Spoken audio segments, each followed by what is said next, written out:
Hi, Bill. How are you? Hey, I'm good. How are you? Good. Nice to meet you. Nice to meet you.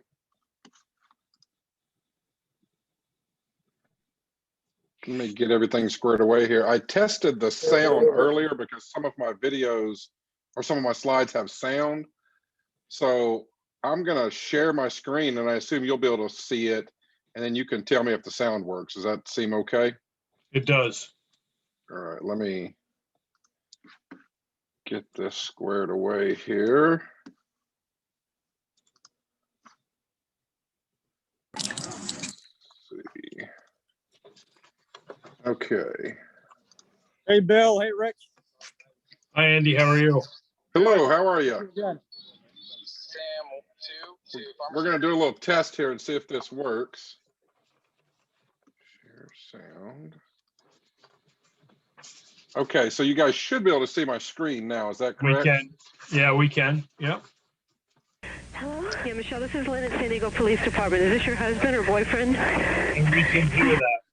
Perfect. Okay, then let me move to one other slide and see if it works.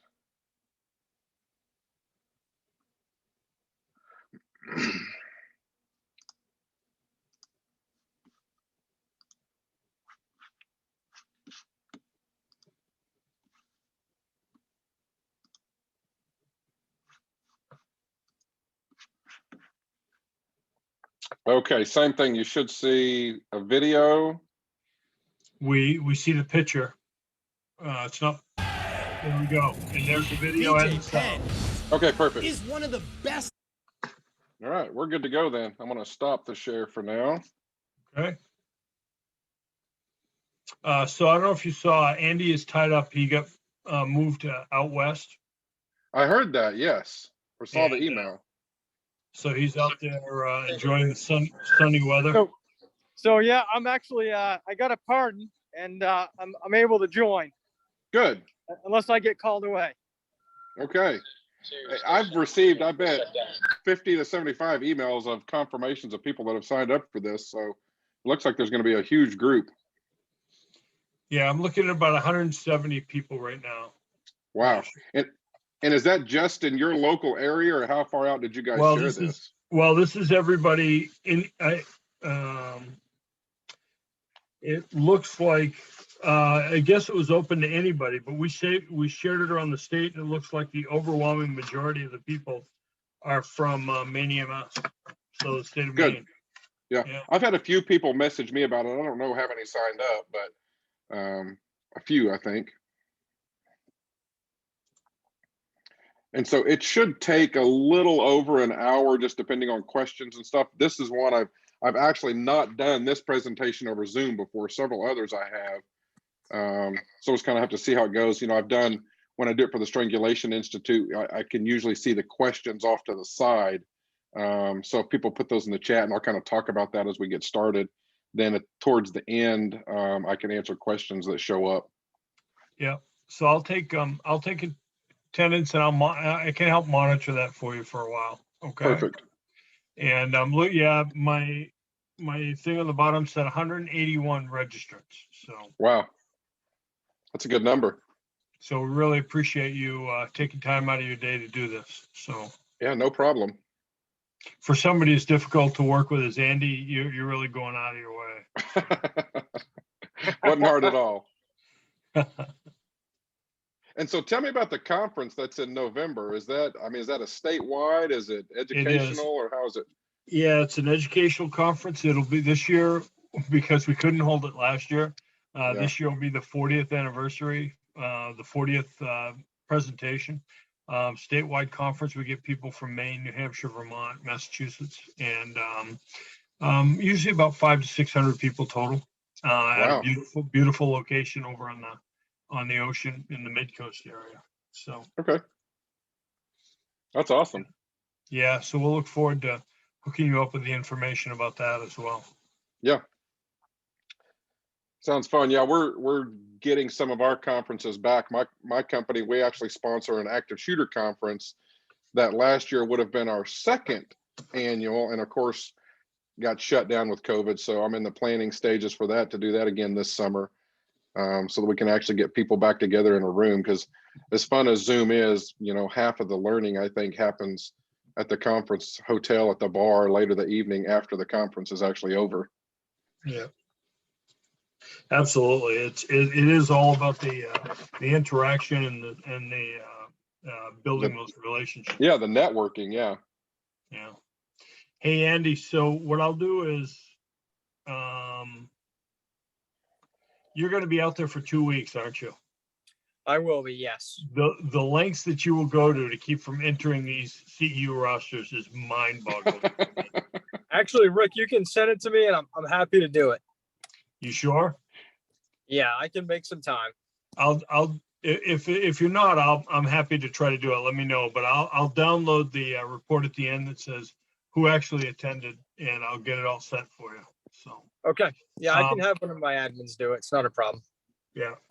I'll find time. So Bill, I just want to talk to him for a couple minutes when we first start.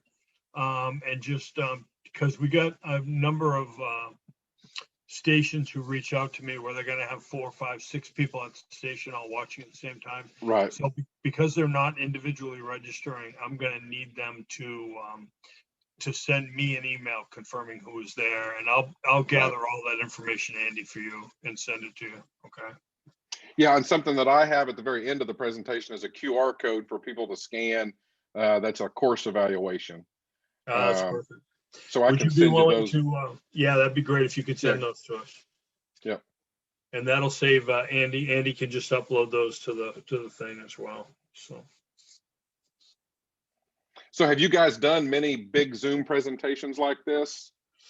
We're doing them. We're doing 5 and 6 a month right now. We're averaging. Really? We decided because we couldn't hold the conference last year and people were desperate for CEUs. That we started this Zoom thing. We do two evening programs, 2 noontime programs, and a Saturday program. And we're averaging about 130 to 150 participants per seminar. So. Okay. Yeah, we, I have about 40 EMS agencies that I'm responsible for. And so that's exactly what we started doing last year was Zoom lectures. And then we've slowly crept back into doing hands-on stuff. And then we still, if we go to an actual site, we still either record that or broadcast that, because people have gotten used to, just like what Andy's doing now, they'll pop their phone out no matter where they're at, watch the lecture and get an hour of continuing education for it. Yeah.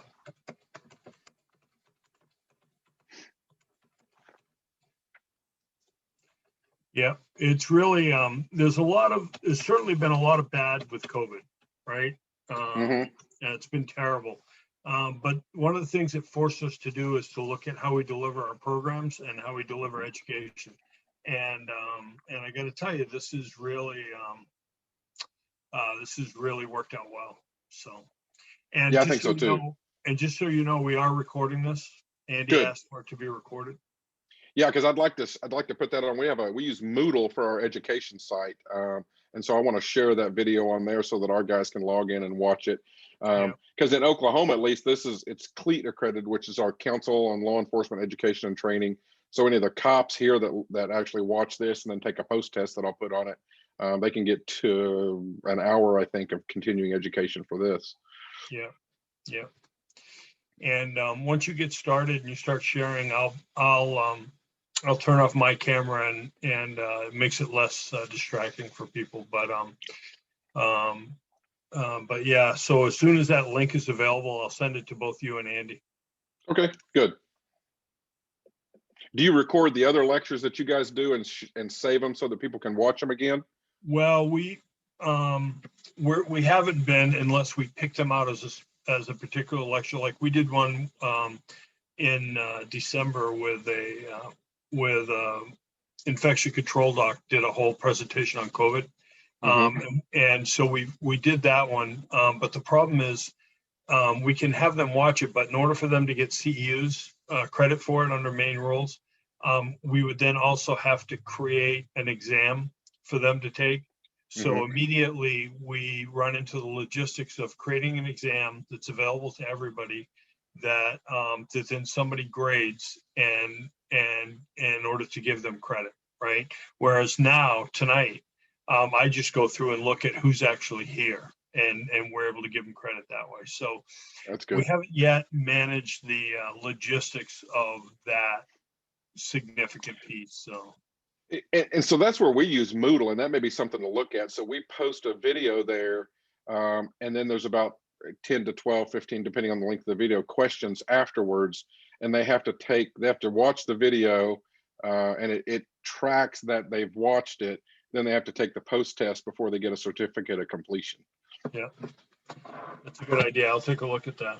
We use Moodle for our for what we use for MEMS Ed, and we which is our main EMS education site, and it worked really well. Then we had a whole bunch of problems with it, and I think it was because we just didn't keep it the software up to date. But it might be worth looking into it again. So we've only been using it for about 3 months. Obviously, like you said, with COVID, people had to find a way to do stuff, and that yeah. we tried Google Meet and the Google Education stuff for a month or so, and it just did not do what we wanted it to do. I mean, Zoom works great for the teleconferencing, but then you can't do there's no post test or evaluations or certificates. And well, we so, actually figured out a way to when we did that thing for the COVID, we built a link to a Google Doc, and we had somebody who understood what was going on, and that actually worked out pretty well. So, but you're right, we had to add an external link, right? right. So, yeah. So, let me look at one thing, but we're coming up on time to start. I think we should start right at 6 o'clock. We got about 115, 116 people on now. Okay. But if you're good with that, I'm happy to kick it off right at 6. Yeah, I'm fine with that. I'm trying to get my screens organized here. So when I go to share. Andy, do you want to do the introduction, or how do you want to do that? Sure, Rick, I can introduce Bill. All right. I just want to do my couple things really quick, and then I'll turn it over to you, Andy. Okay. Okay.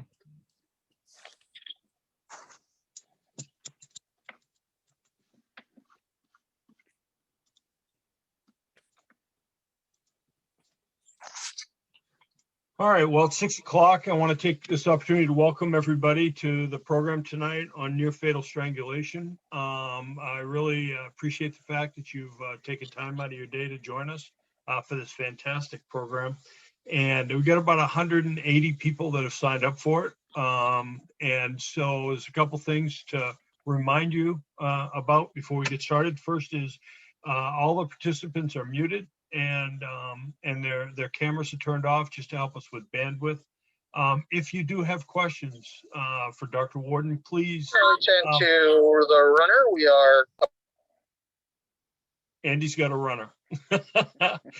Please put them in the chat room, and we'll make that way. Dr. Worden and I will both be able to see him, and we'll make sure we get answers to them.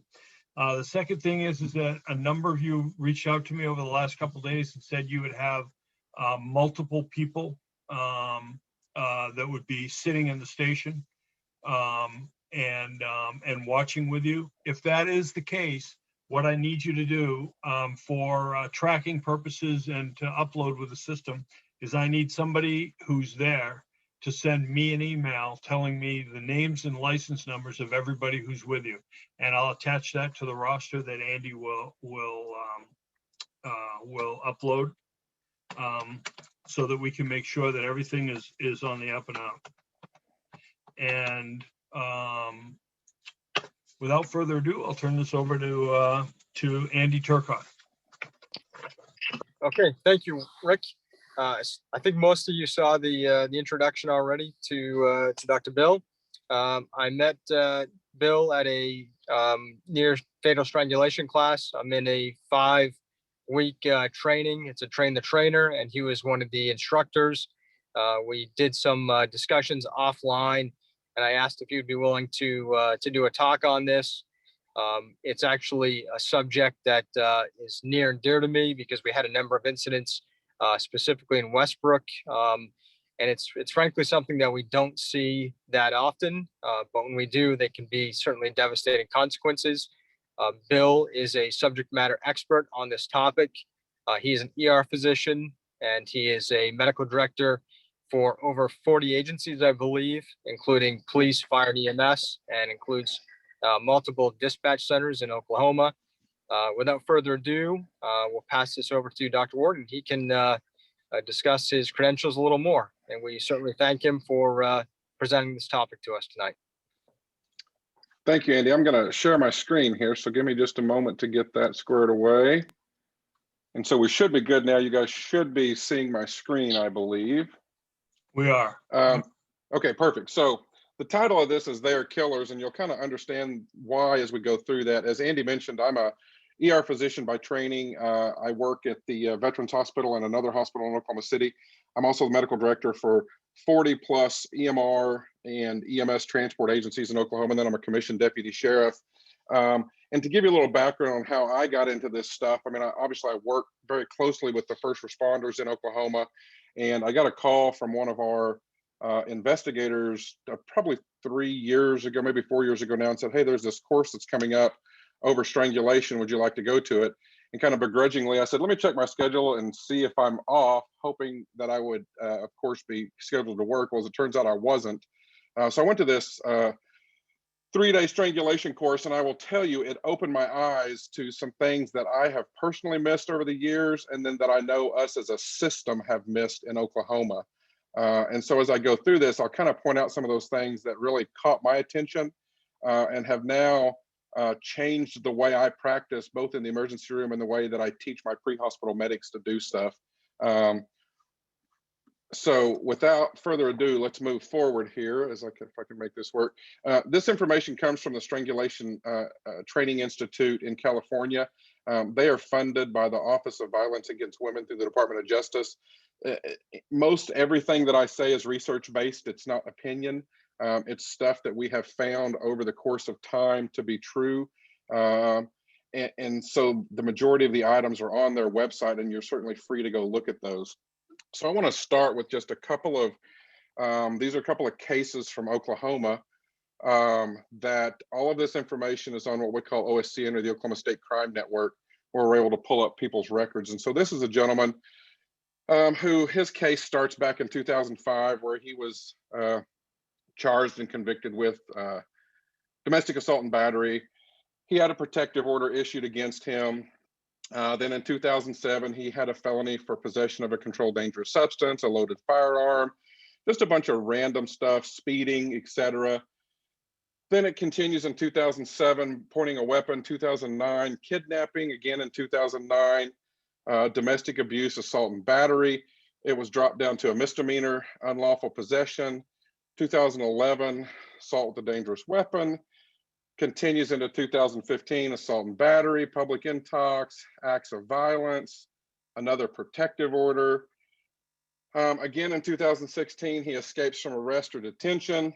So this guy's been a bad guy for quite some time. Then unfortunately, the next time we see this gentleman, he murders Officer Justin Turney. So the people that perpetrate domestic violence are the killers of our friends.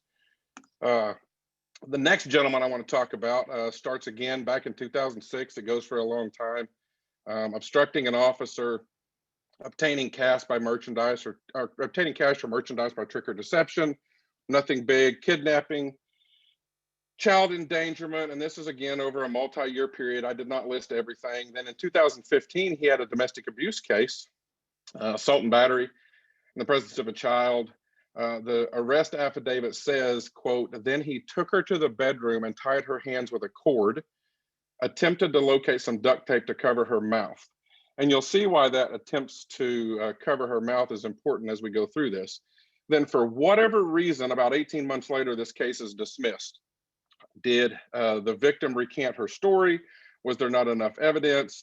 It simply does not tell us in the case why it was dismissed, but this guy was let go. Then unfortunately, the next time we see this gentleman, he kills my friend. He killed Officer David Wade on April 18th, 2017. So the people that perpetrate domestic violence, they kill our friends. They kill police officers. They kill other first responders. These are bad guys. And so we need to do what we can do to put them to jail, put them in jail. Casey Gwynn is the president of the Family Justice Center and at the Strangulation Institute. And one of the things that he says is that research has made it clear that when a man puts his hands around a woman's neck, he has just raised his hand and said, I am a killer. They're more likely to kill police officers, to kill children, and to later kill their partners. So when the victim says he choked me, this is attempted murder. And as we go through this, you'll see that this is the edge of homicide. These guys need to be put behind bars. And there are things that we can do as first responders, whether you're a police officer, dispatcher, firefighter, or EMS, there are things that you can do that help put these guys in jail. So in 2013, Gerald Feinman, who's at the district attorney's office in Riverside, California, did a records review over a 10-year period to look at law enforcement officers killed in the line of duty. 50% of those that were killed, 50% of the perpetrators that killed these officers had a public record of strangulation against a woman in a prior relationship. Those are only individuals that had a criminal record of that. Because I think we've all been on calls where this is the third, fourth, fifth, or 10th time that this perpetrator has abused the female, strangled the female, or whatever, and she finally decides to call the police. So in a 10-year period, half of the people that killed cops were perpetrators of domestic violence. In another study in 2013 in Idaho, they evaluated 10 officer-involved critical incidents where an officer shot a suspect or the suspect shot at an officer. 80% of those suspects had a history of domestic violence, and 30% of those had a history of non-fatal strangulation. Again, this is only based on public record.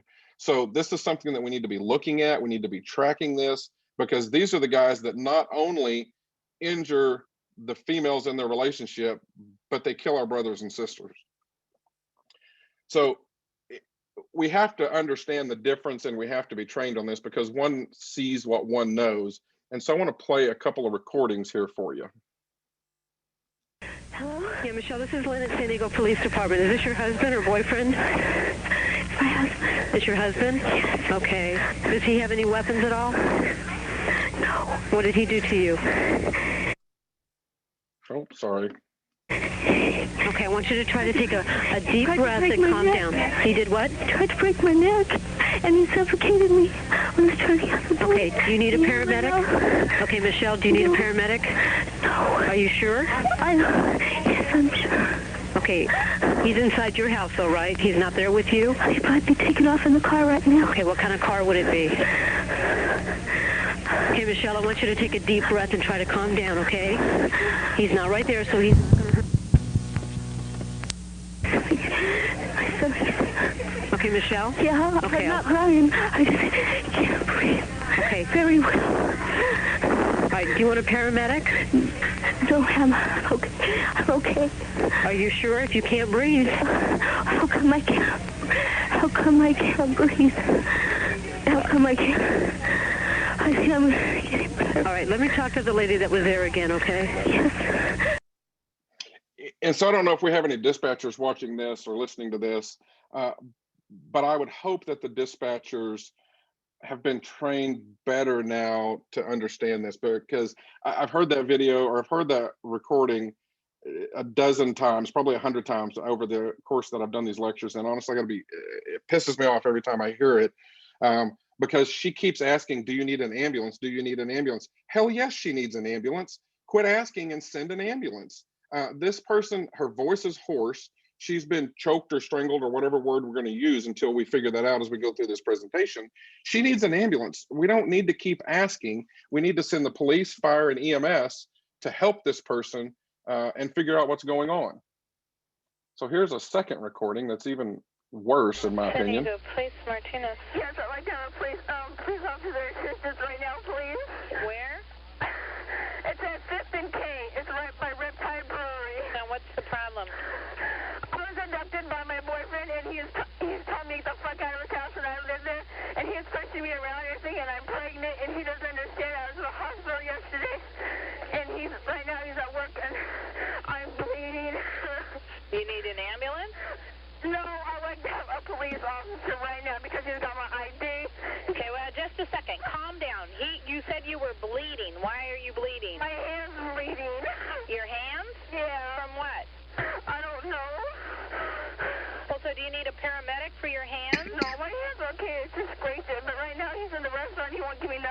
Yes, he tackled me down. He tried to choke me. Just now? Yes, right now. Okay, and where is he at? He's inside this building right now. At 5th and K? Yes, a Reptile Brewery. What's the name of the place? Reptile Brewery? It's RJ's Reptile. Okay, you're going to have to calm down because I cannot understand you. You're at where? I took an asthma attack. You're what? I have asthma real bad. Do you want a paramedic for your asthma? If it's possible, because I can't breathe. Okay, hold on. Right now, he's leaving the building. Okay.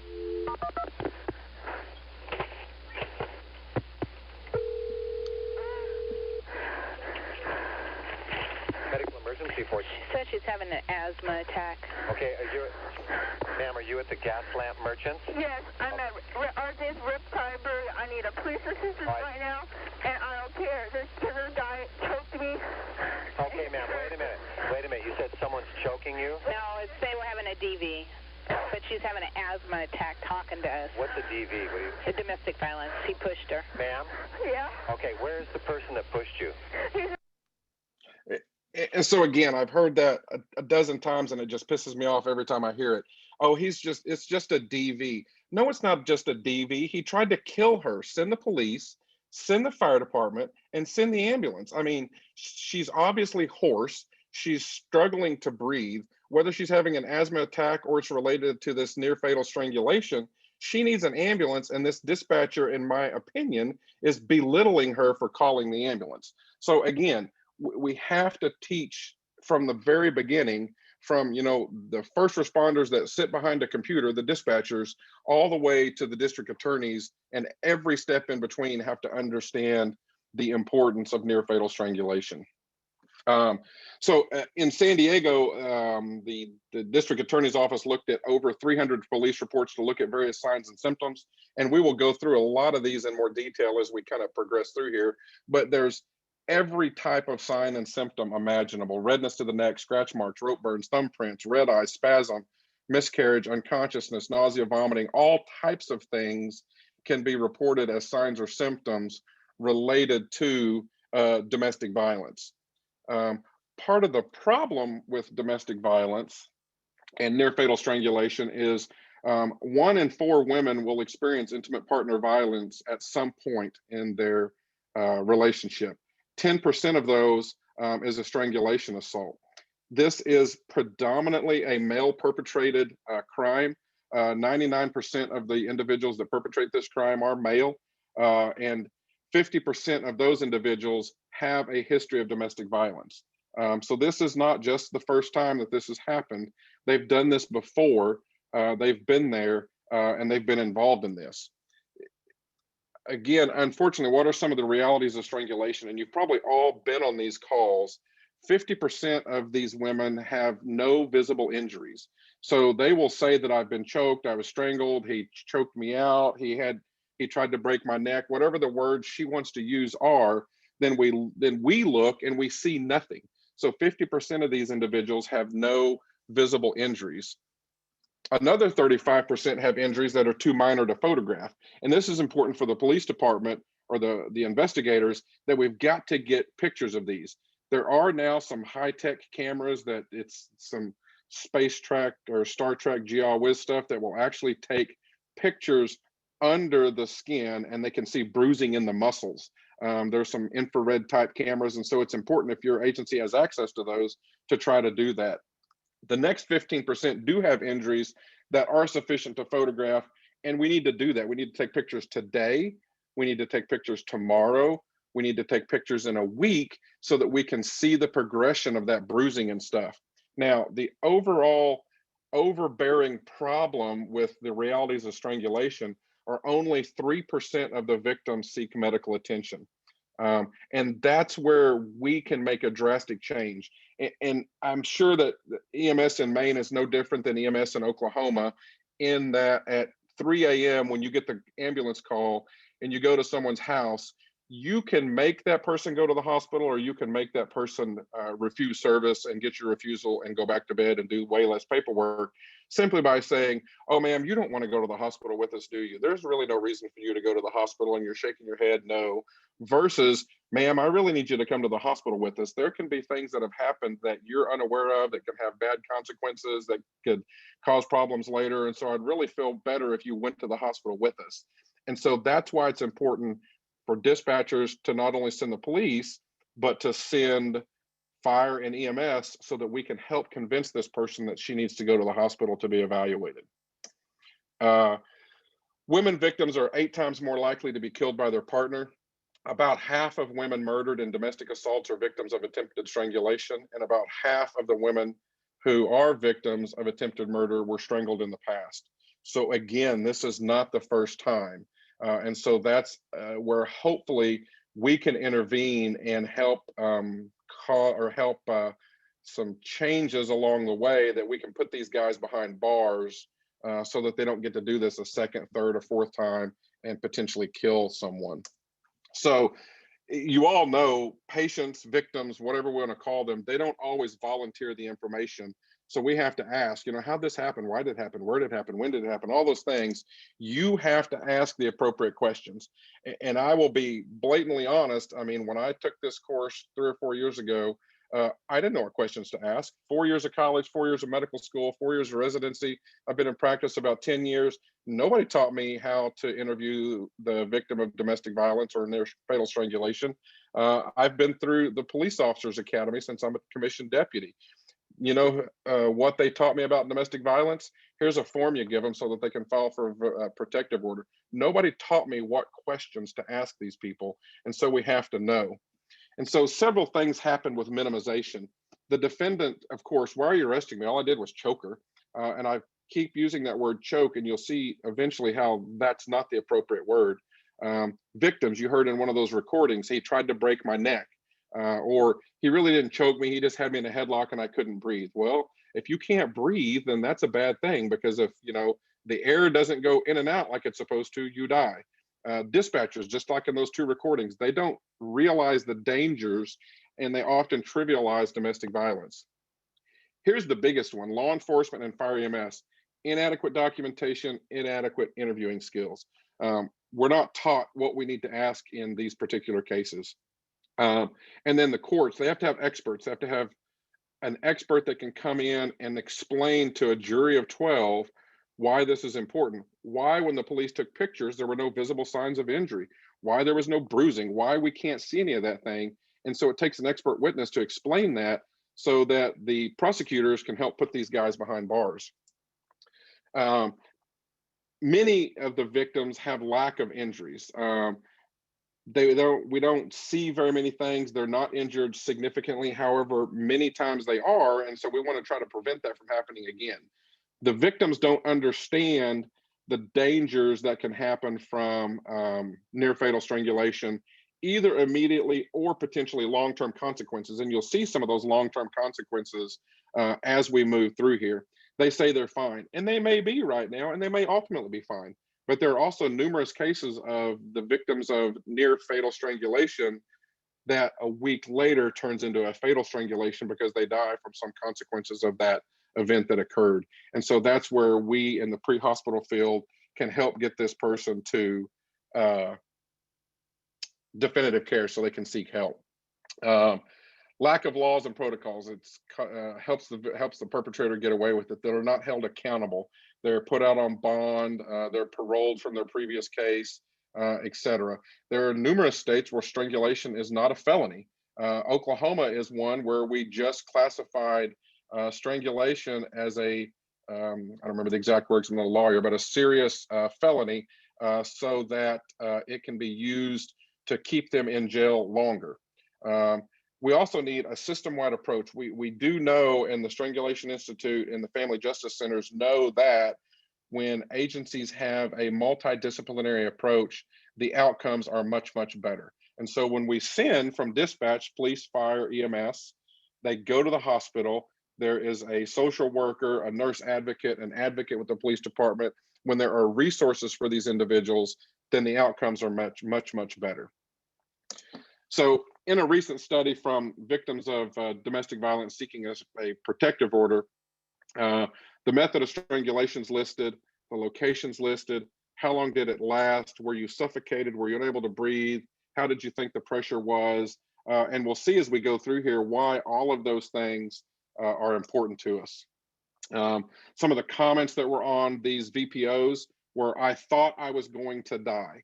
If any of you have ever been quote unquote choked out before, whether it's in, like MMA fighting, or if you're law enforcement and you do the lateral vascular neck restraint, and you've had that sensation, you feel like you're going to die. Why did he stop? Because he was calming down. Did you call police? Just over half called police. And there's numerous reasons why they don't. They're scared, they can't get out, etc. Here's the one that we want to change. Did you seek medical attention? Only 21% said yes. This is where we can help, and we want all of them to seek medical attention. Is your voice different? Do you have trouble swallowing? Did you lose consciousness? Here's an important one, and keep this in mind because this is going to come up several times as we go through here. Urination and defecation. Did you urinate on yourself, or did you defecate or have a bowel movement? And you'll see again as we go through here, those are two very ominous signs that this was the brink of murder.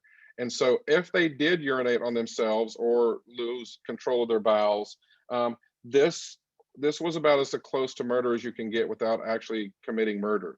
And so again, if we don't ask those questions, ma'am, are these the same clothes you were wearing when this happened? No. Did you change your clothes? Yes. Why'd you change your clothes? They were dirty. How'd they get dirty? Oh, they just did. Ma'am, did you by chance urinate your pants? Yes. So if we don't ask that, they're not going to volunteer that information. And that is of the utmost importance that we have that, because again, you'll see as we progress that those two things tell us the extent of this near fatal strangulation and how close to being fatal it was. So some of the things that they experienced afterwards: headaches, dizziness, shaking, weakness, visual changes, etc. And then things they've experienced since then: restlessness, agitation, amnesia, combativeness, all types of things can be seen. And we're going to hit these several times as we go through here. So to switch gears a little bit, I've used a bunch of different terms: choking, strangulation. We're going to talk about some more now: asphyxia, hypoxia, suffocation. And sometimes we throw these words around and we use them interchangeably when they're really not.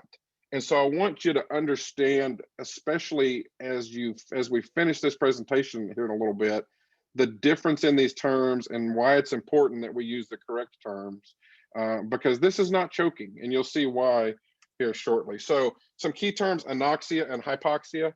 Of course, "and" just means the absence. So this is the absence of oxygen. So if I compress your carotid arteries in a strangulation attempt, I don't send blood to your brain. That means your brain becomes anoxic. Hypoxia is a decreased amount of oxygen reaching the brain. And so this can occur from drowning with a decreased blood flow. One of the things that I always try to relate this to with firefighters that I work with is like confined space entry. And so that's why we wear SCBA, because there's a decreased amount of oxygen in there. So we ultimately become hypoxic, which leads to anoxia, where there's no oxygen. So to look at that visually is very simple. So anoxia occurs immediately. Hypoxia occurs over a period of time. And so why are those two things important to us? Well, the effects of hypoxia are sensed in the carotid bodies in the neck. And so there is a specialized cluster of cells there that detect these low oxygen levels and essentially send a signal to the brain that says, hey, dummy, you're not getting enough oxygen. You need to do something. And so it increases the heart rate, increases the respiratory rate, constricts the blood vessels, turns on that fight or flight mechanism, because the body recognizes that we don't have enough oxygen. And so it tries to do, what it can to fix that. So when the brain becomes anoxic, we hear this all the time with the various things in pre-hospital and in the emergency room, time is muscle, time is brain, time is whatever. Well, time really is brain, because with anoxic insults, you have the potential to lose up to 32,000 neurons per second and up to 230 million synapses per second. Now, I have to be honest, I've never been to Maine, so I don't know very many people up there, but I will tell you there are a bunch of people in Oklahoma that don't have a neuron or a synapse to spare. And so every second that they are anoxic is a huge deal to them. So we need to try to save all of those neurons and all of those synapses, because they don't have many to spare. So what is suffocation? Well, suffocation is obstructing oxygen from getting into the lungs. Remember way back in the beginning, he went and looked for some duct tape to cover her mouth. Well, that is a form of suffocation. Sealing off the mouth and nose by manual compression. Duct tape, head inside a plastic bag, pillow over the mouth and nose, sitting on the chest. So if we can't get air from the outside into the lungs, then that's a form of suffocation. Suffocation can be smothering, choking, confined space. And so there's various ways that we can suffocate. So it's just choking, right? We've heard the victims on those recordings say that. You've actually heard me say that up to this point, that it's just choking. Well, no, it's actually not just choking. Choking is when a foreign object lodges in the throat or the windpipe. And so for those of you out there that are paramedics and you have McGill forceps in your intubation bags, and you wonder, why the hell do I have McGill forceps? I've never had to use these. This is why you use McGill forceps. If someone is choking on a foreign object that happens to be lodged just under their epiglottis, and you look in there with the laryngoscope and you can see it, you use those McGill forceps to pull that chunk of less chewed hot dog out of their throat. That's choking. So food or small objects get stuck in the throat. It is not strangulation, okay? And so strangulation is when someone puts their hands around your neck and compresses. That's strangulation. So what is asphyxia? Well, asphyxia is a condition that arises when the body is deprived of oxygen, ultimately resulting in unconsciousness or death. Can be a form of suffocation. And so when we think about that, we can think of several, like mechanical asphyxia. An external pressure applied to the neck, applied to the chest. So perhaps I'm working on my car, I don't have my jack stands up like I'm supposed to, the car falls, I simply can't expand my chest in the normal mechanism. And so that is a type of asphyxia. There is positional asphyxia, which we may see when the person's head falls forward and so the epiglottis covers the trachea, traumatic like I talked about, and then drownings. Then we move to strangulation. So strangulation is a form of asphyxia characterized by closure of the blood vessels and or the air passages of the neck as a result of external pressure applied to the neck. And so let's think about for a second, I want to pause here. And I said, one of the things that we need to do is to be able to ask the right questions when we're called to the scene of domestic violence or strangulation. So do I ask, ma'am, were you choked? Ma'am, were you strangled? Ma'am, did he try to break your neck? Or do I say, ma'am, did he apply pressure in any fashion or form to your neck? So you have to think about the wording of your question so that this person understands what you're asking and can answer that. Because you heard the victims on those recordings say that he tried to break my neck, he tried to choke me. So maybe to them, this wasn't strangulation, maybe it wasn't choking. But if I say, did he apply any pressure to your neck, then that typically means the same thing to everyone. There are various types of strangulation, ligature strangulation, hanging, and then of course the one that we're most concerned with here is manual strangulation. And so just to show a couple of examples, here is a picture of ligature strangulation. I don't know how clear that comes through over Zoom, but you should be able to see a couple of very distinct lines.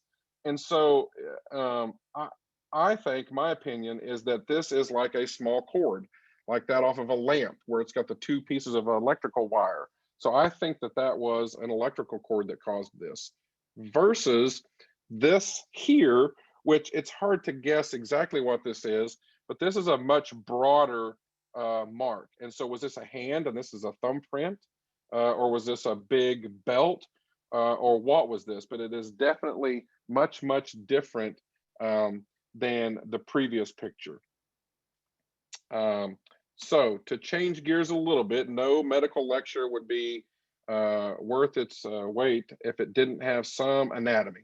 So we need to go over a little bit of anatomy to understand what's happening inside the neck when this person does apply pressure. So in the neck, of course, there's muscles. I'm not going to go over a lot of those muscles other than to say that under, if I can get my mouse to work, under the sternocleidomastoid muscle is where we find big blue and big red. This is where our carotid artery and our jugular vein are located. So to see that from a different direction, here's some muscle. Here are the muscles from the front. Here's the sternocleidomastoid muscle. Here's our trachea, thyroid gland, thyroid cartilage, cricoid cartilage, and we get to do our cricothyroidotomy if we need to there. This bone is important, the hyoid bone. And so hopefully you understand the function of the hyoid bone. We'll kind of hit on that in a minute. Remember that the hyoid bone is the only bone in the body that does not articulate with another bone. So here's the arterial supply to the head. And this is important in that we have, of course, the aorta somewhere down here, breaks off into the brachiocephalic trunk left and right.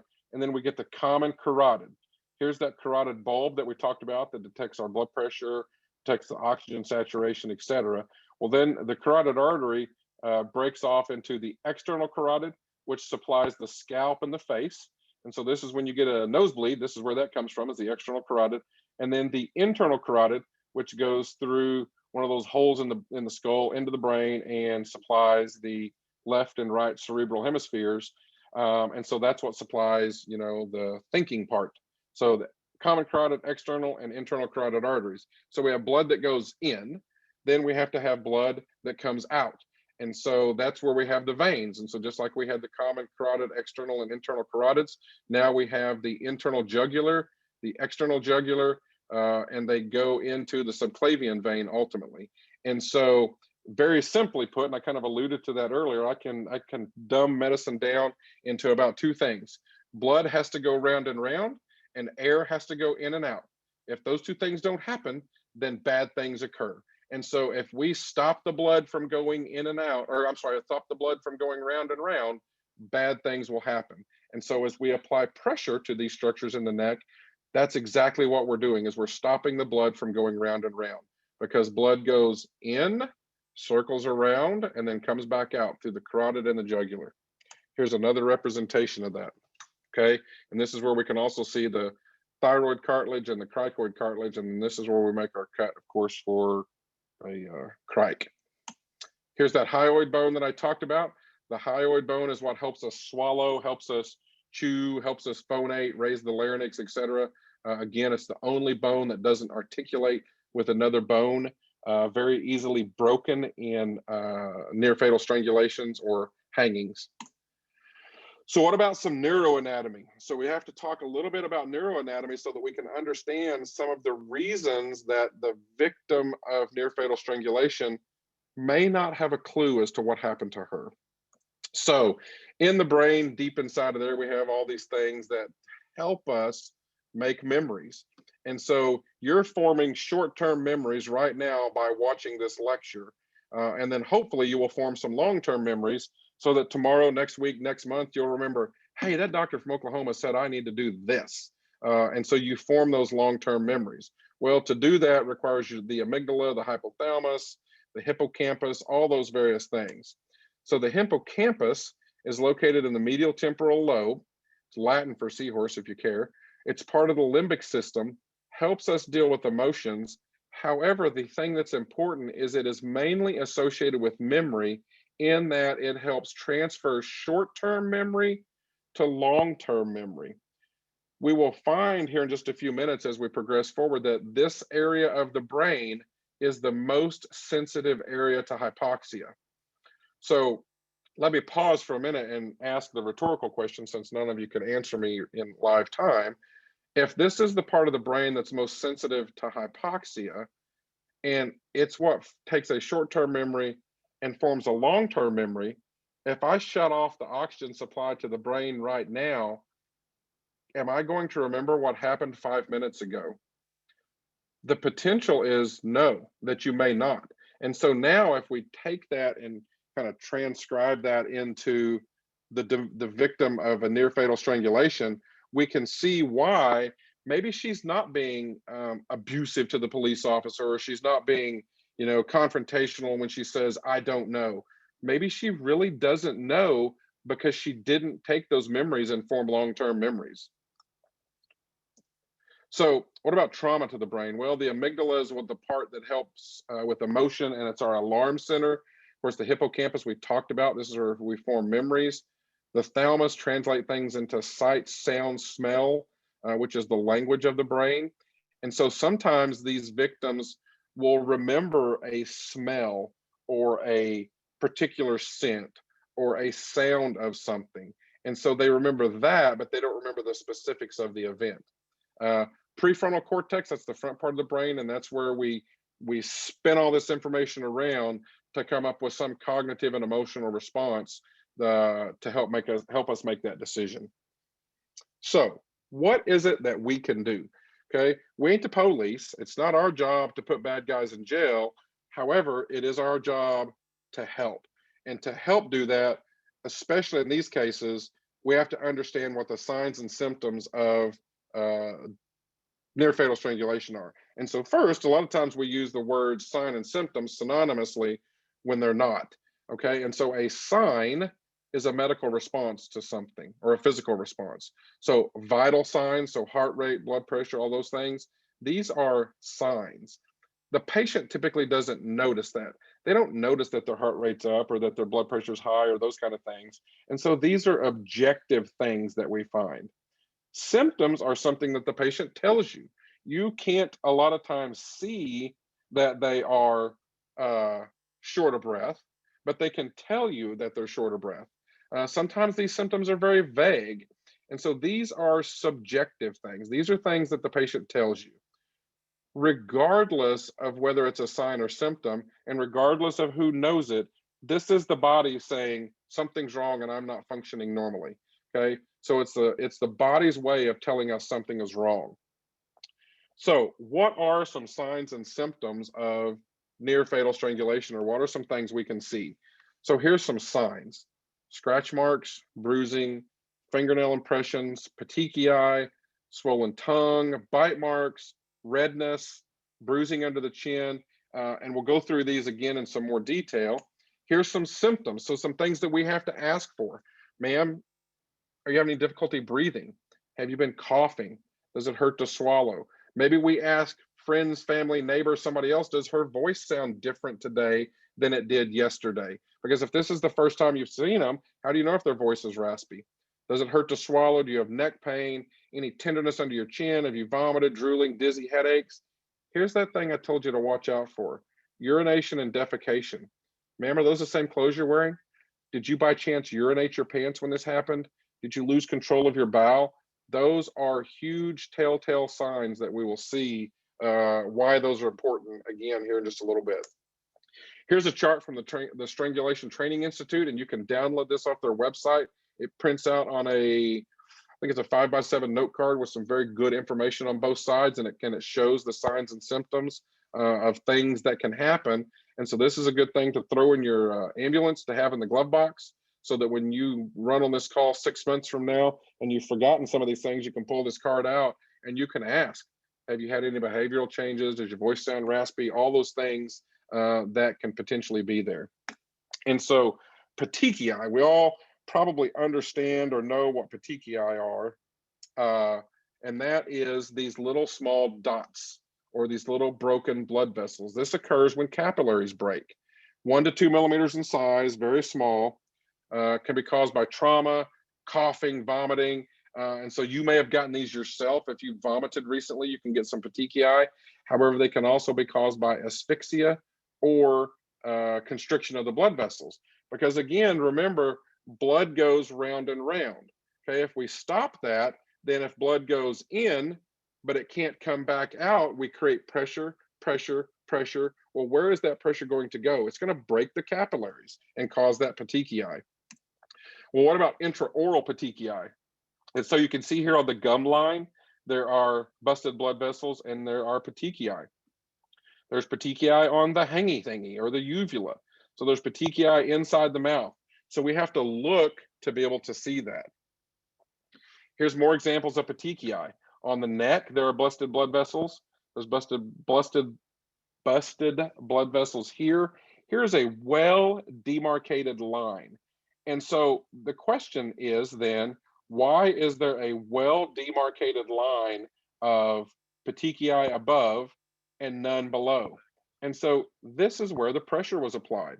Again, if we have blood going in through the carotid artery, it has to come back out through the jugular vein. Well, if we occlude that jugular vein and blood can't get back out, we have pressure in, pressure in, pressure in. Eventually something gives, it bursts, and we get that petechiae. So let me ask, and again, hypothetically, rhetorically, whatever you want to look at it, since I can't have you raise your hand, if I can get petechiae on the face, inside the mouth, on the eyes, and that's because of busted blood vessels in the external carotid, half of that carotid artery goes inside the brain. Can I bust blood vessels inside the brain and get petechiae? And the answer is yes. And so what do we call a busted blood vessel inside the brain? Well, by definition, that's a stroke. It may be a very tiny stroke. It may be a very tiny blood vessel. It may be a very small spot in the brain, but by definition, a busted blood vessel in the brain is a stroke. Can you see that? Can I see that? Can anyone see that? Absolutely not. So does this person need to go to the hospital so that perhaps they get a CAT scan, an MRI, or whatever to see if they've had a busted blood vessel, a stroke in some branch of the internal carotid? Absolutely. So we need to try to get this person to go to the hospital. Another thing we can see is subconjunctival hemorrhages. And so everyone freaks out when they see this. They've got blood in their eye. They rush to the emergency room. They may even call the ambulance or whatever. This is not a big deal. It's important for us to document that this has happened. It's important for us to let the person know that this has happened, but it's not a big deal. It clears up very easily and it goes away. But this is a sign, again, of increased pressure. So something happened to cause increased pressure in the neck and above. And so was that external pressure applied that caused this? Scratch marks. So why do you think these people or these two women have all of these scratch marks on their neck? Well, because they were trying with everything they had to get his hands off of their neck. Okay. So they knew they were dying from this pressure from being strangled. And so they're doing everything they can to get his hands off of their neck. What about battle sign? We always think about battle sign with trauma, and it's one of the things that we potentially document. Battle sign, of course, is a potential indication of a basilar skull fracture. And so it's bruising behind the ear. In this first picture, easy to see, short hair. I could maybe look at this person and see if there's a battle sign. Second person, long hair. If that hair is covering the ear and I don't ask to look, I may never see that.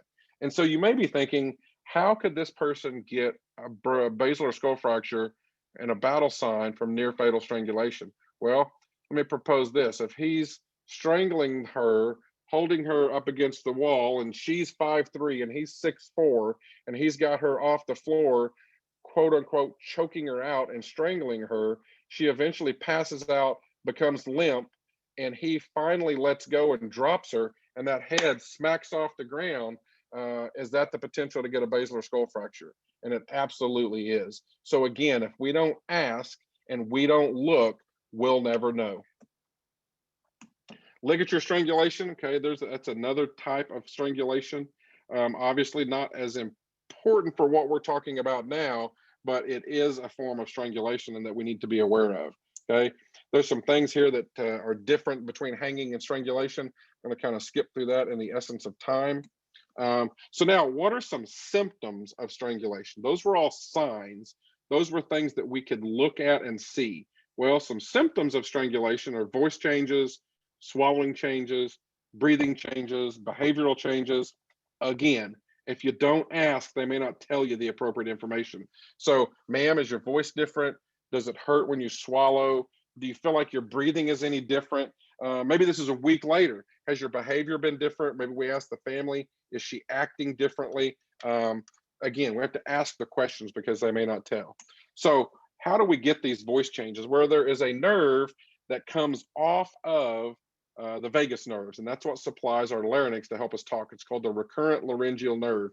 It actually goes down and wraps around either the subclavian or the aortic arch, excuse me, depending on whether it's right or left. And so if you think about when you've quote unquote hit your funny bone and you smack your elbow against something and you get that tingling sensation down your arm, that's what we call a neuropraxia, or simply a bruised nerve.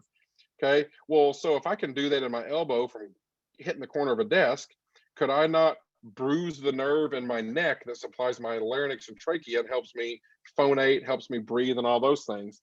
Again, the answer is absolutely. But if I don't ask the person, ma'am, does your voice sound different? Are you having trouble swallowing? Do you feel hoarse? If I don't ask those questions, I may never know. And so, just like it affects our speech, it can also affect our swallowing. Okay. And so, damage to the recurrent laryngeal nerve can cause some difficulty swallowing, which is dysphagia, or painful swallowing, which is odonophagia. Okay. And so those are things, again, that we have to ask if this occurred several days ago. Some other symptoms of laryngeal nerve injury, and let me just play this audio clip. Hey,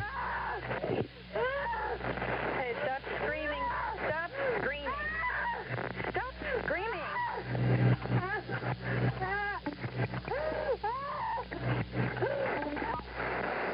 Hello?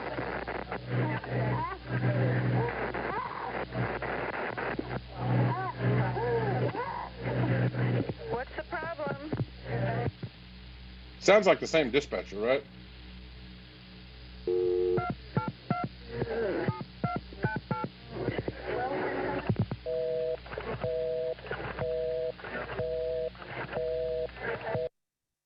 So again, would you think that this person needed an ambulance dispatch? I would say yes. I mean, we don't really know the nature of what's going on or what's happening, but I think we probably need to send police, fire, and EMS to this location. Okay. Some breathing changes can occur due to laryngeal fracture or laryngeal swelling, difficulty breathing, inability to breathe. Okay. It may not appear now. And so think about a bruised muscle in your leg, your arm, your whatever from hitting that. It hurts a little initially, and then it may continue to swell over the next 12, 24, 36 hours. And then we could have some issues, especially if that occurs in the neck.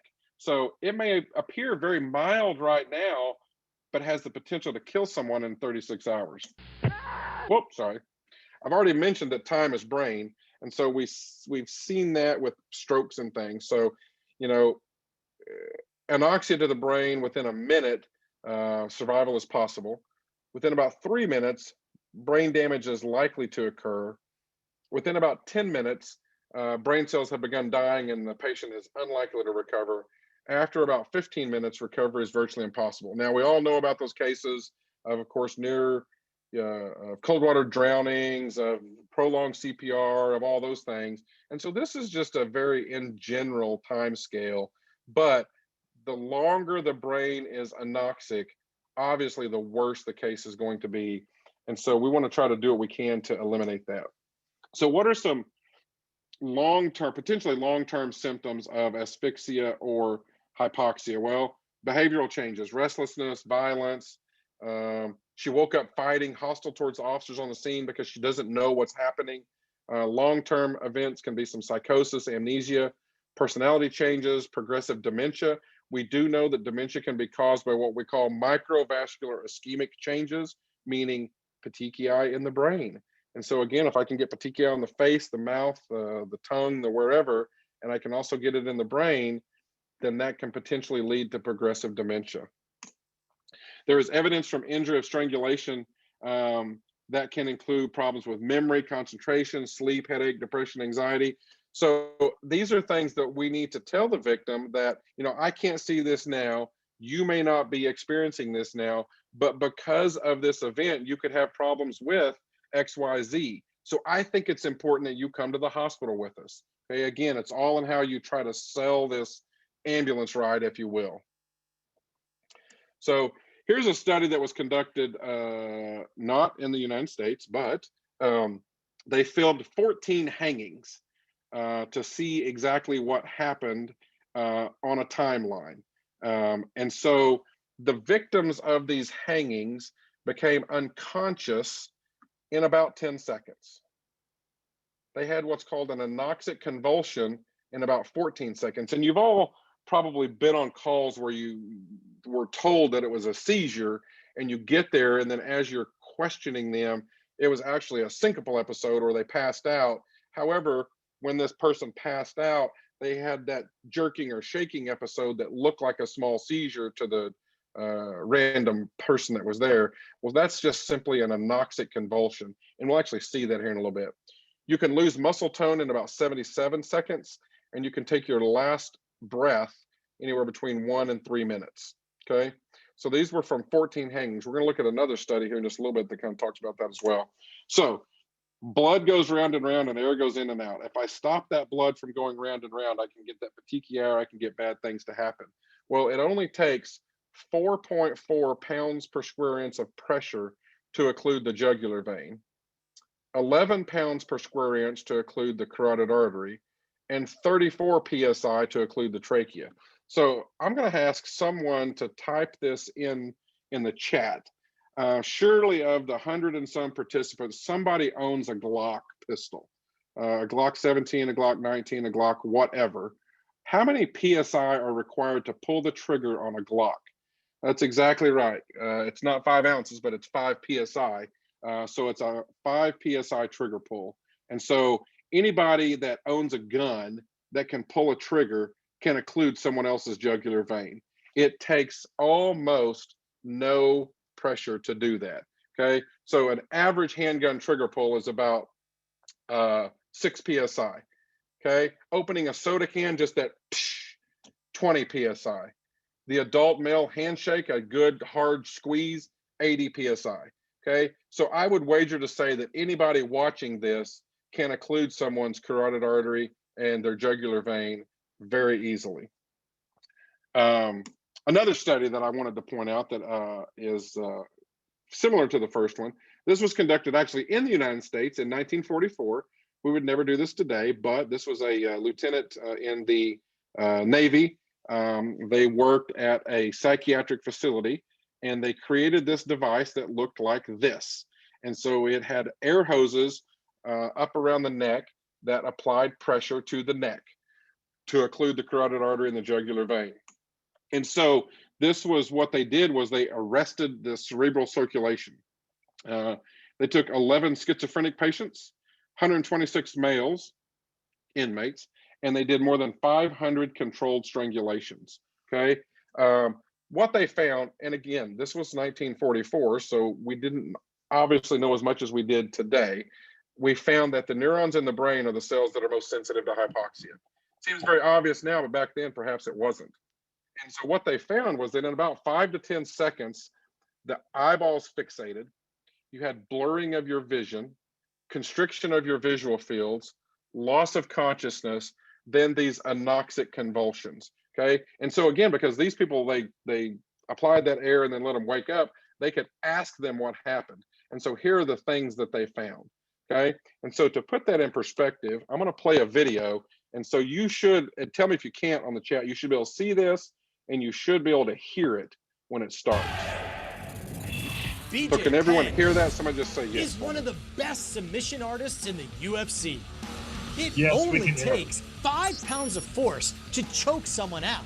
That's less force than it takes to break an egg. But our data shows that BJ can deliver 34 times more force than necessary. To find out exactly what happens during this submission, we're gonna wire me up with the most technology ever used to study the rear naked choke. Time to sacrifice my body for science.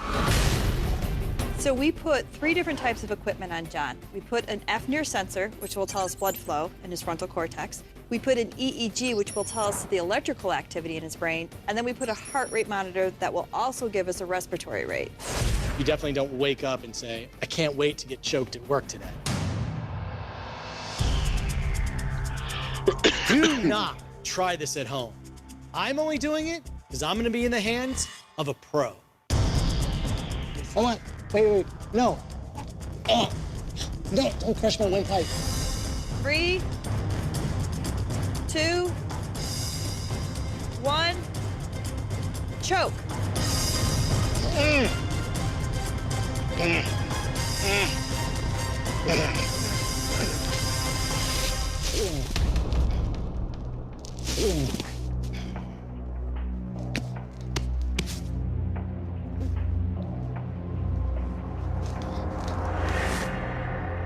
Did I get choked out? Do we get him? Yeah. Our unprecedented data reveals exactly what happened moment by moment. Although the brain is only 2% of the body's weight, it utilizes 20% of the body's oxygen. And when BJ's forearms compress my carotid arteries, the blood flow, therefore oxygen supply, is reduced by 13% to my brain.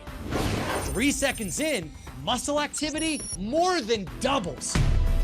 At 6 seconds, my vision starts to go. First, color fades. Then, a black curtain closes in for my peripheral vision. This curtain is the last thing I remember. At 8 seconds, interaction between the 8.2 billion neurons in my frontal cortex has stopped, halting my short-term memory. And at 9 seconds, I'm out cold. My brain is in survival mode and powers down my entire body. My heart rate drops from 124 to 80. Respiratory rate drops by 55%. At this point, electrical activity in my brain has been reduced by 65%. After BJ releases the choke, my heart aggressively pumps to push oxygen-rich blood back to my brain at 12 milliliters per second. And amazingly, the world's most sophisticated computer, the human brain, reboots in only 3 seconds. And the only residual effect is a 5-second gap in my memory. Did I get choked out? I thought we had not done it. I felt pressure, and then I was talking again. I did not feel passing out at all. In the UFC, 95% of fighters tap out before losing consciousness. And because of the rules in the octagon, no one has ever been seriously injured because of a chokeout. I way rather get choked out than knocked out. No cuts, all your teeth are still in your mouth. Right. You got nothing to worry about. We discovered some incredible data, but make no mistake about it, choking is dangerous business, and it's best left to the pros. For Sports Science on ESPN, I'm John Brinkus. And so that should kind of put that into light. You could see the anoxic convulsion. You could see that his short-term memory didn't form long-term memory. Someone actually put in the chat box, this is disturbing, crazy that he did that. And that's exactly right. One of the things they said that there's been no consequences from the rear naked chokehold. That's a lie. You can Google that and find that out for yourself. But I want to tell you about a case in law enforcement.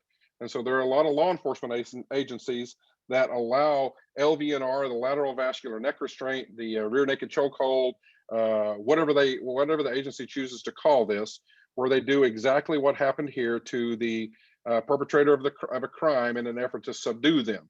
And so they will choke this individual out to gain compliance, to get them into handcuffs, et cetera. Well, agencies that do this, at least some, require the officers to recertify every year, just like they do with their handgun. And so the officers essentially, quote unquote, choke each other out to show that they know how to do this, et cetera. There is a case in Kentucky where a department was doing this. And so Officer A is applying the lateral vascular neck restraint to Officer B. Officer B passes out, just as he should. He releases the neck restraint, waits some more. Officer B doesn't wake up. They call 911. The next time that everyone else in that room gets to see Officer B is when they're in their Class A uniforms at his funeral. He had a massive stroke due to that. And I'm theorizing here, but if we think about that, you can build up plaque in your carotid arteries.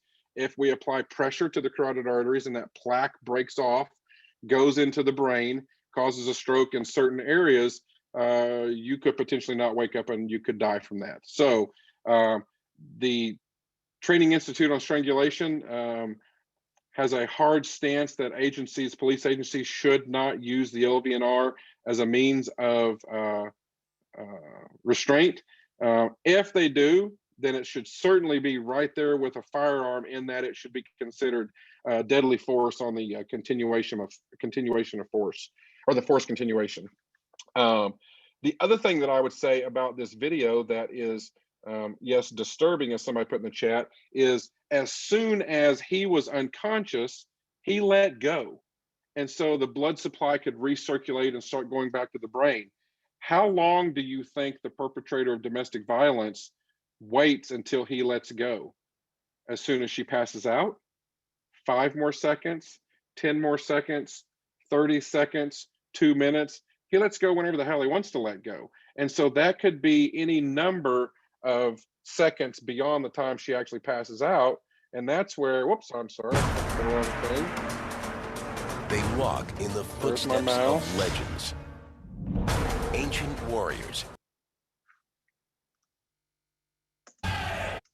There we go. And so the number of seconds there, times 0 when pressure is applied, 6 seconds to become unconscious, and anoxic seizure, anoxic convulsion can occur at about 14 seconds. Here's those 2 things I told you to remember. Loss of bladder control can occur at 15 seconds, and loss of bowel control can occur at 30 seconds. And we found that out from that study in 1944. And so again, we have to ask those questions. Ma'am, did you urinate on yourself? Did you defecate on yourself? Did you change your clothes? Whoops. Death or the last respiration can occur at 62 seconds up to 152 seconds. This chart is as well on the Strangulation Training Institute's website. And so you can print this out to have kind of a guide to remember those by. So what could possibly go wrong from this? And I want to kind of go through just multiple slides here quickly to point out some things. So death from strangulation, hours to months post-strangulation, a delayed stroke. So we could have a stroke today, next week, or next month related to near fatal strangulation. Acute anoxic encephalopathy, or just the brain's not functioning right. You know, encephalopathy just means things are not normal. And so an anoxic encephalopathy can occur from decreased blood flow. The issue with this in particular is that it was in the Journal of Forensic Science. If you end up in the Journal of Forensic Science, that's not a good day because that means you end up at the medical examiner's office, okay? Acute anoxic encephalopathy again. Delayed anoxic encephalopathy. How could we get a spinal cord injury from near fatal strangulation? Well, again, the victim is 5'3" and the perpetrator is 6'4", and he has her off the ground and all of a sudden drops as she passes out. Then multiple things can occur. Tears in the anterior posterior longitudinal ligaments, spinous process fractures, epidural hemorrhage, spinal cord contusion, many things can occur. Seizures, anoxic convulsions, sphincter incontinence, we saw that on the previous graphic. Carotid artery dissection or carotid artery hematomas. So just like I can get a bruise in my arm, if I get punched in the arm, I can get a bruise in my carotid artery.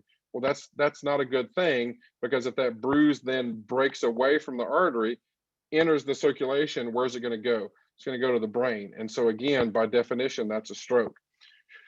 Carotid artery dissection can occur. And the way I try to explain that is simply look at like a fire hose or a garden hose. These are layers of material. The outer layer is the protective layer, the inner layer is where the water's at. And so if somehow the blood gets between those 2 layers, it dissects those 2 layers apart, okay? And so that's a bad thing, because we can form a hematoma, a clot, a something else there that is not good. Airway swelling or respiratory failure. So again, just like we can bruise anything else, we could bruise the upper airway. And that can be bad today, tomorrow, up to 36 hours later. So we should ask those questions. Okay, thyroid storm. Of course, the thyroid is in the neck. We all are aware of that. It stores thyroid hormone, and in certain instances, if we, for lack of a better term, piss off the thyroid and we release a bunch of those thyroid hormones, then that can cause thyroid storm. Thyroid storm can be tachycardia, diaphoresis, diarrhea, any number of the things related to that. So again, we have to ask those questions. Vocal cord paralysis, we looked at that. We talked about that with the recurrent laryngeal nerve. Fractures of the hyoid bone, the only bone that doesn't articulate with another bone. Okay, and so we see that in victims of both surviving and near fatal strangulation, both ligature and manual strangulation. Fractures of the thyroid cartilage. Okay, there's numerous things that can occur. We talked about dysphagia and odonophagia. Hypopharyngeal rupture. Okay, this is where we get air in the chest or mediastinum. So if I rupture the upper airway due to all this pressure, then you can get air in the mediastinum. Okay, that would be seen on x-ray. We may not be able to see that, but we certainly could on x-ray. What you might see in the field is crepitance. So crepitance in the air or in the neck. You could feel that air. Sorry, tinnitus, or if we get a aneurysm in the carotid artery that supplies the nerve, or we get problems in the nerve, then we may get tinnitus in the ear. Long term, maybe PTSD. So, what is it that I can do to help? There are several things you can do, and one of which is we look at some of the reporting softwares, is to do your documentation correctly. And so I'm going to touch on that a little bit here. So if we look at this like from a flow chart systematically here, what we want to happen, is this group right over here. So we get a call on a near fatal strangulation. If it's a fatality, then we're done. But if they survive, we want to avoid this non-transported group. We want all of these individuals to be transported so that with proper training and documentation, we can put the bad guy in jail. So I want to show you a little study that was conducted here in Florida. Very small group, but what they did was they interviewed or they surveyed first responders. Okay, University of Florida and University of Florida College of Medicine interviewed first responders about domestic violence, and the findings are astounding, to say the least. 33% of respondents were either neutral or agreed that domestic violence is a normal reaction to day-to-day stress. So basically what that means is I've had a bad day, so it's okay for me to come home and beat the crap out of my wife. 33% of first responders said that. That just blows my mind. 35% were either neutral or agreed that if the victim stayed in a relationship, they are responsible for the abuse. We could have a 1-week seminar conference on why the victims of domestic violence stay in the relationship. They don't have money, they don't have a car, they don't have a house, they are codependent, they're on and on and on, why they stay in a relationship that's abusive. You've probably all been on those calls where you get toned out to address 123 Any Street, and you've been to 123 Any Street once a week for the last 6 months because she calls the cops every time, but then she won't leave or do anything. So that's where we can help. 21% were either neutral or agreed that battered women secretly wanted to be abused. These numbers came from surveying first responders. It just blows my mind. So how could we help that? Well, what this little research study said is that researchers concluded that the key to better services is providing mandated ongoing training and education for first responders. Okay, I don't know if there's any specific requirements in Maine for domestic violence training. I will tell you in Oklahoma, there are 0. And so the national standards that come out of NHTSA for DOT for EMS training require no training on domestic violence. In Oklahoma, to become a certified police officer is X number of hundreds of hours of training, a couple hundred to go initially, and there's 4 hours of domestic violence.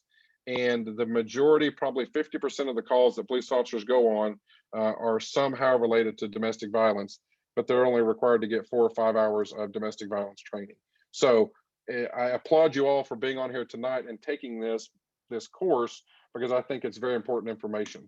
So history is paramount. I've hit on that. Did you pass out? Could you breathe? Did you urinate? My son told me I had a seizure. So we have to ask those questions so that we can document that in our run report. Okay. Some things that they may answer that they may or may not know: dizziness, disoriented, they saw spots or stars, they blacked out, they lost their memory. I was standing up 1 minute and I woke up the next minute. All of those things are important to put in your narrative that the victim told you.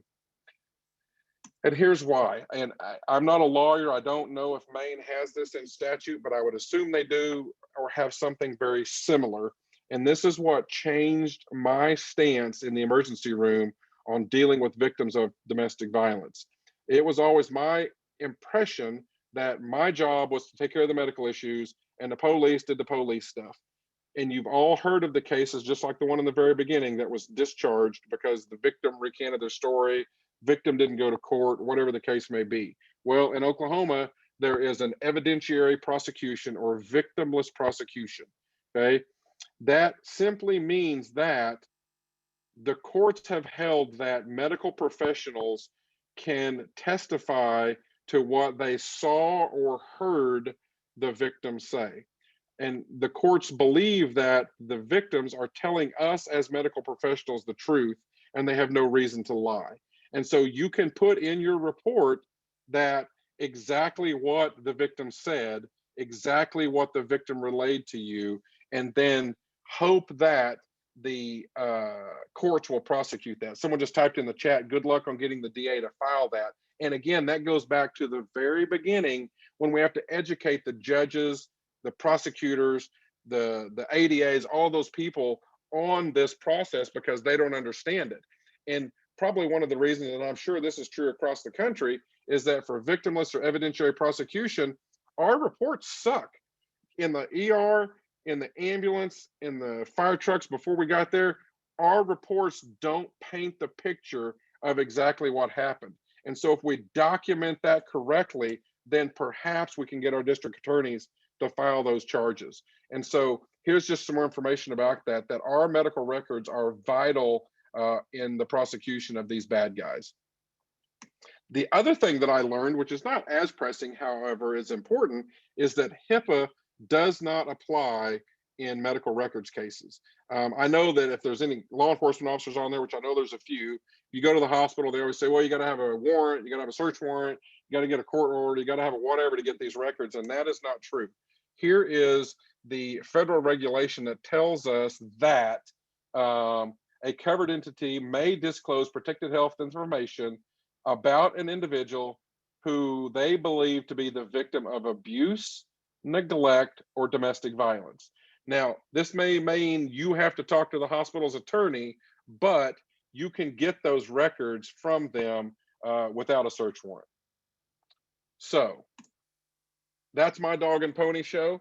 I'll be glad to answer questions. There are a few on here. Here's my email. One thing I need to say is that if there are any Oklahoma law enforcement officers on here, you can either text me or email me. I need your full name, your agency, and your CLEAT number. And this is CLEAT accredited for either an hour or two of continuing education. So I'd be glad to answer any questions you may have.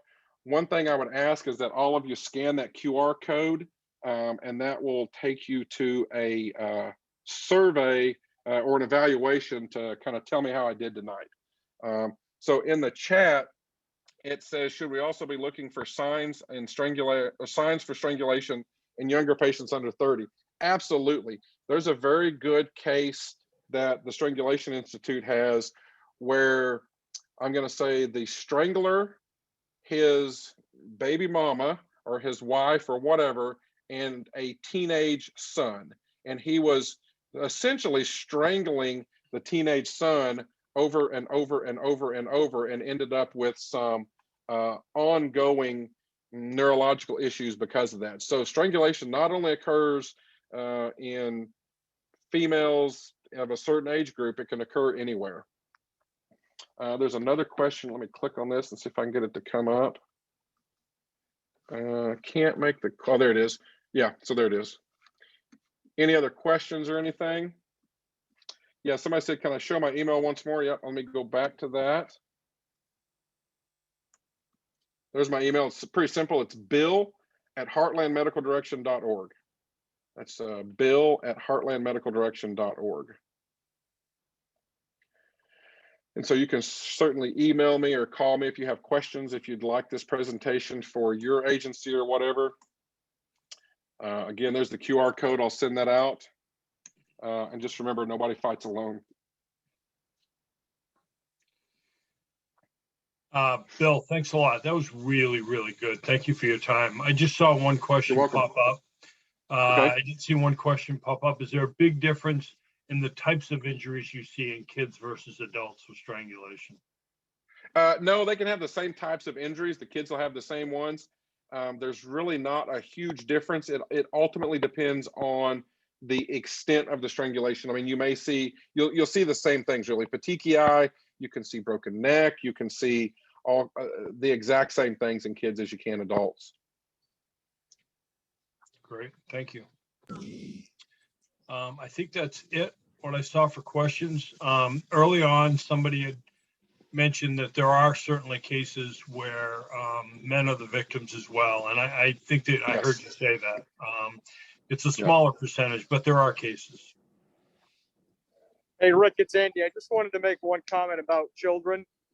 With children, just be mindful, watch for other bruises with different stages of healing. I mean, that's one of the things that we should always be watching out for, especially if they've been strangulated. Could we have 5 more facts, please? Yeah, that's a good point. That's a good point, because a lot of times in kids, just as in adults, we should look for this. There are other signs of injuries. It didn't just start with strangulation. It started with a push, a shove, a hit, a whatever. And so we should look for other signs of injury as well. Somebody also put in the chat, can this training be used for court personnel? And I would say absolutely. One thing that I would suggest, if you want to do this for your district attorney, your ADA, your judges, or whatever, just as cops like to hear from cops, EMS likes to hear from EMS, well, lawyers want to hear from lawyers. The Strangulation Training Institute certainly provides that training, and they can send their, Gail or Casey can do that training for the court personnel. I am certainly glad to do that for them. But again, I think to talk the same language, it's better for a lawyer to talk to a lawyer so they hear that correctly. Yeah. Dr. Worden, one of the questions that did just come in is, how quickly does petechiae present?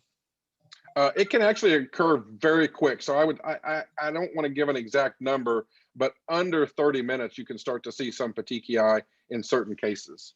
So pretty quickly. Great. Thank you. You're welcome. Do you see the damage timeline change at all between kids and adults? I'm not aware of anything, no. I can certainly look into that further, but I'm not aware of any differences in the timeline for kids versus adults, no. Okay, thank you. All right. Are you seeing anything in your statistics, differences in rural versus urban, or with socioeconomic status? I don't believe so. That would be a question that I can pose to the Institute, but I don't know the answer to that one off the top of my head.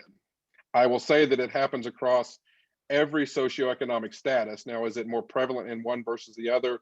I would only make some assumptions, but we see it, in every socioeconomic status, from, the rural area all the way into the, the $1 million homes in the suburban areas. So it spares no borders.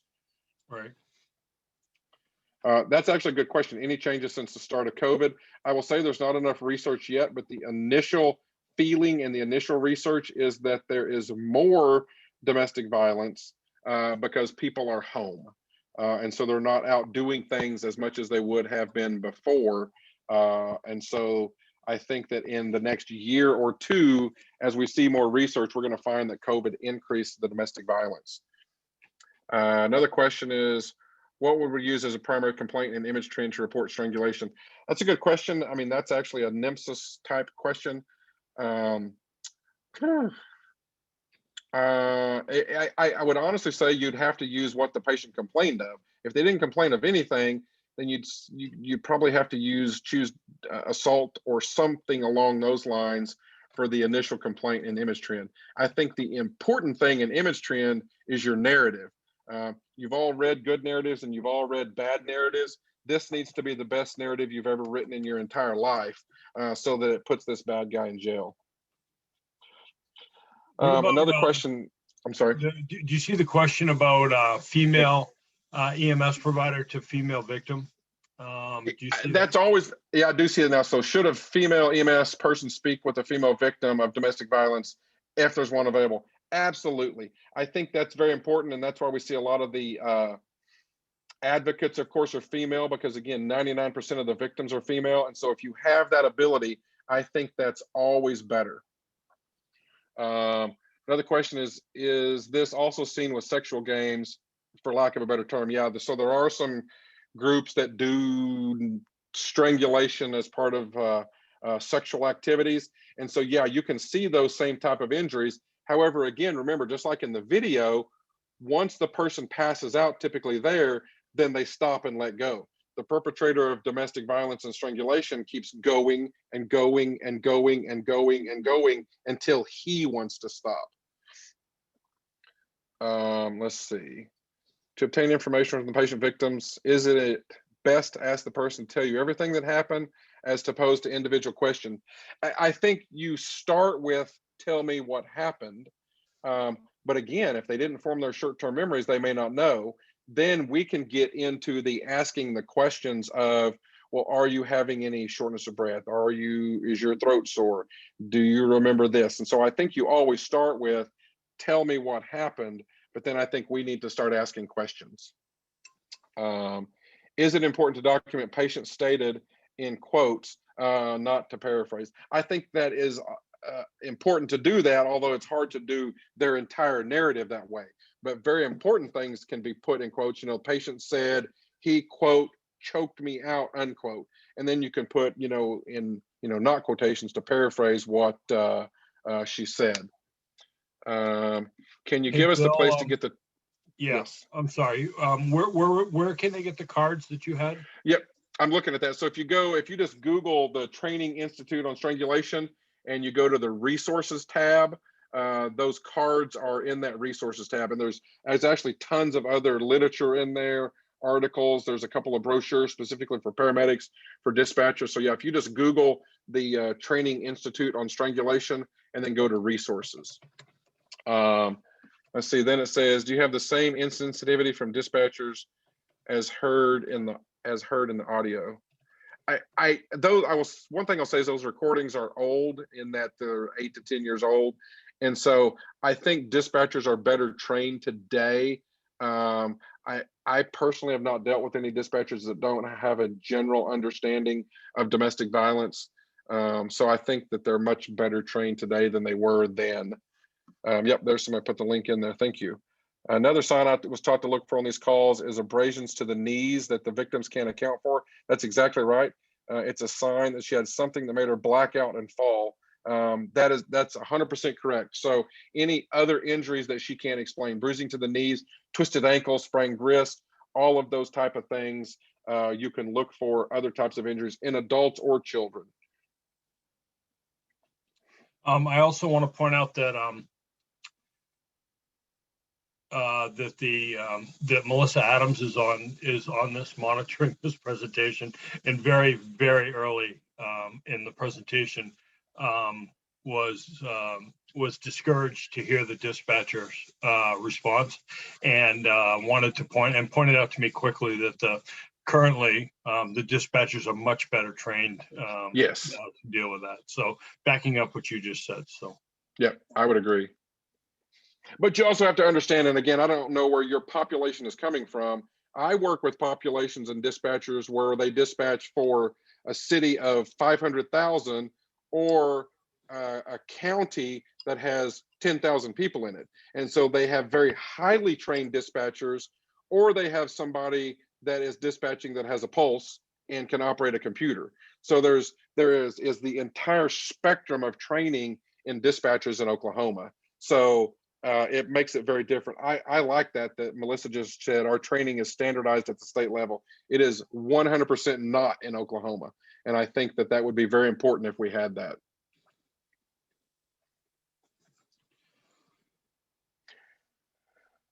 What do you say to children that may have been in the house? I mean, that's tough. I mean, you have to get to their level, talk to them on their level.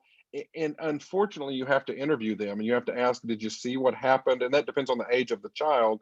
Did you see what happened? Do you know what happened to mom? Did you see what that dad did? Did mom say anything to you? Any of those kind of things. And then hopefully there's another family member or somebody that can take the child with them, because we ultimately want mom to go to the hospital.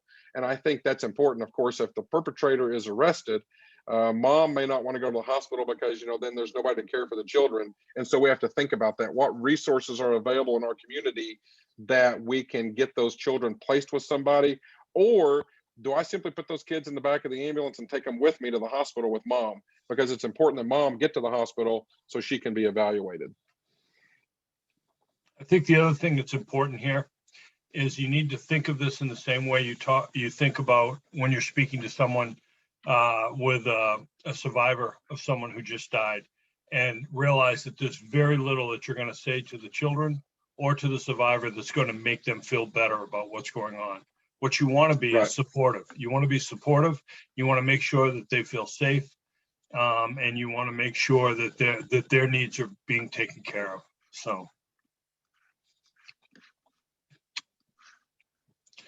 What's our expectation as mandated reporters? You are required under the law right now, as you know, in Maine for mandated reporting for elderly abuse and for child abuse. But the reality is what you do have is you have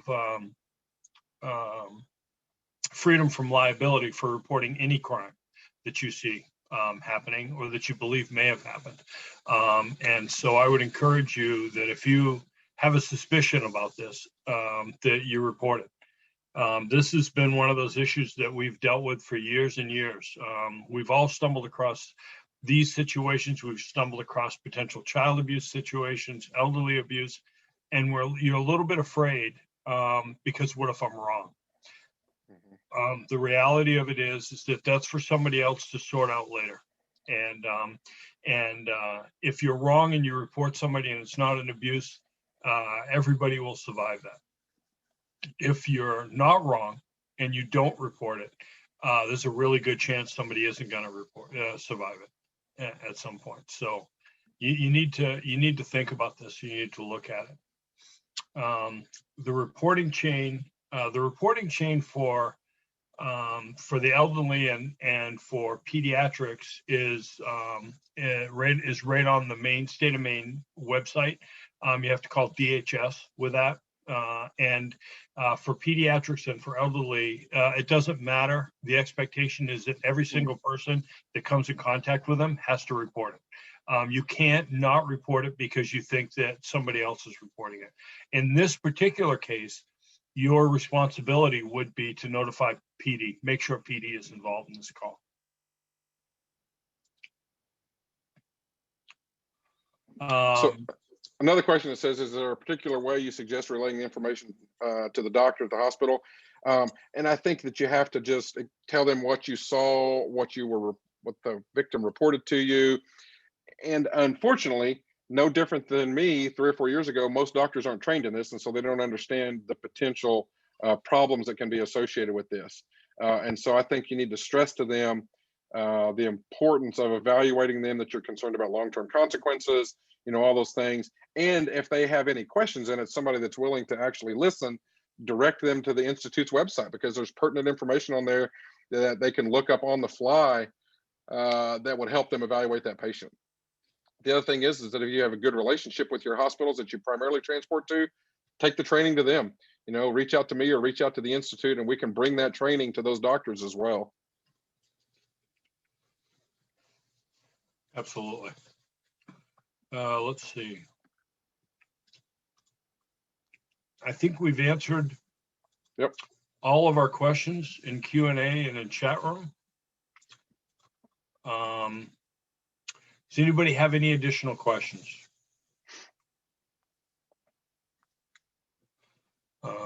You have a backup on documentation being key.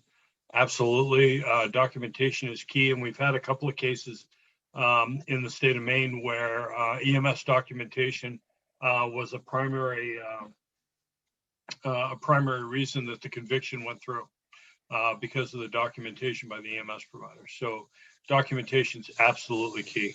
So I don't see any other questions. Dr. Worden and Andy, thank you very much for your time. And for those of you who asked, Dr. Worden has offered to come to Maine in November for the conference to do another presentation. So,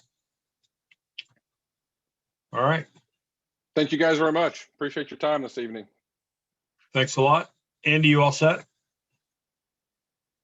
All set. Thank you all very much. And thank you, Doc. It really is. It really is a bit difficult, Andy, to look at you sitting there sweating while we're in 20-degree weather. I just got to tell you. So. I know. I don't work for DOT. Trust me. I'm not a traffic cop today. All right. Thanks a lot. Take care. Thanks, guys. Take care.